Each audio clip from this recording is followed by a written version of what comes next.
নারায়ণগঞ্জ সদর উপজেলার কুতুবপুরের নিশ্চিন্তপুর এলাকায় ইফতার মাহফিল অনুষ্ঠিত হয়েছে। 15 মার্চ কুতুবপুর ইউনিয়ন মৎস্যজীবী দলের সাংগঠনিক সম্পাদক তন্ময় আহমেদ অনিকের সভাপতিত্বে নারায়ণগঞ্জ জেলা মৎস্যজীবী দলের প্রচার সম্পাদক শাকিল আহমেদ সোহাগের সঞ্চালনায় এই ইফতার মাহফিল অনুষ্ঠিত হয়। এ সময় প্রধান অতিথি হিসেবে উপস্থিত ছিলেন ফতুল্লা থানা বিএনপির সভাপতি শহীদুল ইসলাম টিটু। বিশেষ অতিথি হিসেবে উপস্থিত ছিলেন ফতুল্লা থানা বিএনপির সহসভাপতি হাজী শহীদুল্লাহ, যুগ্ম সম্পাদক মাজহারুল আলম মিথুন, কুতুবপুর ইউনিয়ন যুবদলের সভাপতি মাসুম আহমেদ রাজ,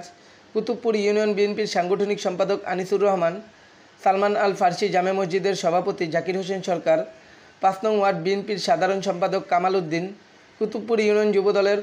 সহসভাপতি নুরুল ইসলাম তেলা, সহ সম্পাদক মোস্তাফিজুর রহমান, সহ সম্পাদক সুমন মোল্লা, নারায়ণগঞ্জ জেলা গণ অধিকার পরিষদের সহসভাপতি ফেরদৌস আলম ভূঁইয়া মিঠু, 5 নং ওয়ার্ড যুবদলের সভাপতি আব্দুর রহিম, 4 নং ওয়ার্ড বিএনপির সাংগঠনিক সম্পাদক খন্দকার ফারুক, 5 নং ওয়ার্ড যুবদলের সহসভাপতি মোহাম্মদ লিটন কাজী, সহসভাপতি মোহাম্মদ সোহাগ সহ সামাজিক ও রাজনৈতিক নেতৃবৃন্দ।